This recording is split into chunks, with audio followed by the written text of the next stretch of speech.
Good day, YouTube. David here, back with yet another video, and this one, of course, will be PC related again. I received a package in the mail, and well, it was the Core 2 Quad I was waiting on for the Optiplex. So here's the old Core 2 Duo E4500. This thing has some pretty dry paste. I'm surprised it even kept that CPU cool and all. And nice thing about these Dells is swapping out a CPU is pretty easy. You just have to pull off your side panel, quite obviously. Now let's see if I can do this one-handed again.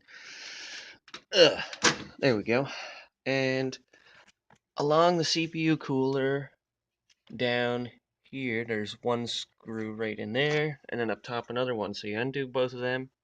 This just slides back, and this heatsink is actually screwed into this plastic, so if you want to pull it out, you just undo a couple screws on it, boom, it comes out. But this will slide out, and you have access to the CPU socket.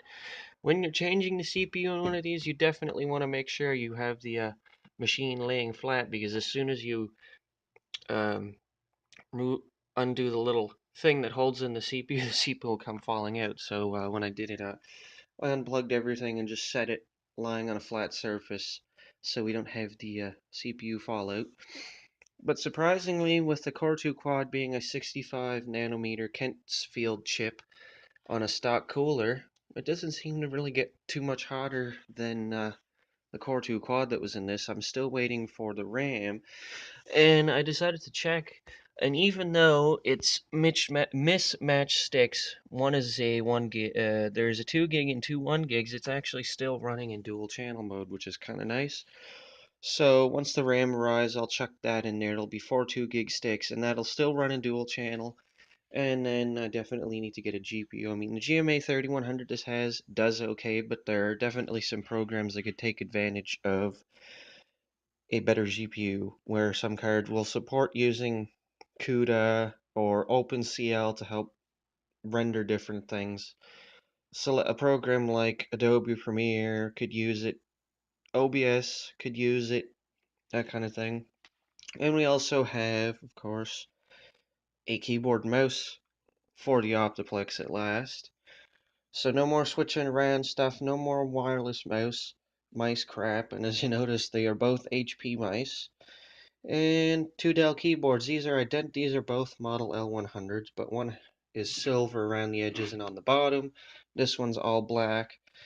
The keyboard I picked up at Value Village for like $6, and the mice I picked at a local place called Innovative Systems for $10. It was $5 a mouse, no tax.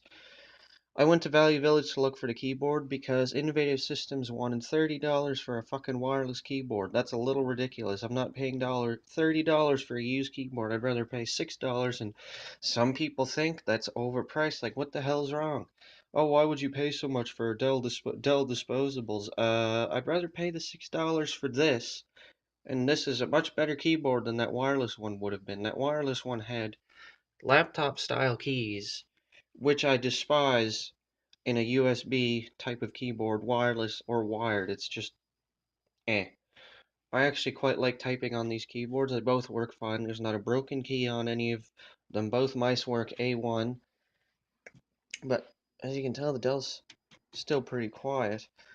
Obviously, it'll stay cooler than the laptop, where it has a bit more of a fan to be able to, and a bigger heatsink so it can move heat across properly. Now, when I get another GPU, the temperature might get a little bit up there inside the case. Maybe if I'm lucky, I can find a fan that will fit in the back here, if I could just run off a connector off the power supply. That's if this even has any Molex. I don't think this Dell power supply actually has any Molex, so I might have to find another way, but I will end up replacing this at some point. And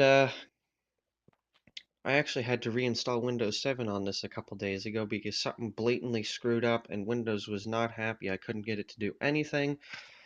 So I just pulled out the old thumb drive, wiped it, and we're good to go. And I was looking on eBay for the pieces that hold the drive. It's either those little brackets like you'd see in an Optiplex 280 or older machine, and I believe there's also like a caddy, kind of like what the Lenovo's use. But people want ridiculous prices for them. $30 for two little brackets just so I can put a 3.5-inch drive in this system is way overpriced. And then it was like $20 shipping. That's a little ridiculous for something that probably weighs maybe 2-3 grams at most. Anyways, it's enough ranting, but some people are just ridiculous when it comes to selling things.